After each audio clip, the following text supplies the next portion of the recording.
ఈశ్వర కృతజ్ఞుడను, ఎంత ఉపకారం చేశావయ్యా, బహుగయ్యాళి భార్యనిచ్చావు, దానివల్ల చక్కగా వైరాగ్యం వచ్చింది. ఏమీ సంసారం అనేటటువంటి విరక్తి కలిగింది. ఈశ్వర నాకు అనుకూలమైన భార్యనిస్తే సంసారమునందు మగ్నుడనై ఉండేవాడిని.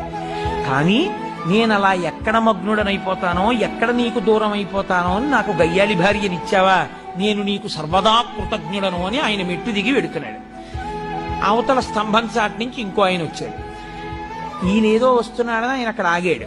ఆయన వచ్చి అన్నాడు, ఈశ్వర నేను నీకు సర్వదా కృతజ్ఞుడను, గొప్ప అనుకూలవతి అయిన భార్యనిచ్చావు, అంత మంచి భార్యనిచ్చావు కాబట్టి పెద్దలని సేవిస్తున్నాను, ఈశ్వరుణ్ణి సేవిస్తున్నాను, యజ్ఞయాగాది క్రతువులు చేస్తున్నాను, దాన ధర్మాలు చేయగలుగుతున్నాను, 4 మంచి పనులు చేయగలుగుతున్నాను, అంత మంచి భార్యనిచ్చినటువంటి నీకు కృతజ్ఞుడను అన్నాడు.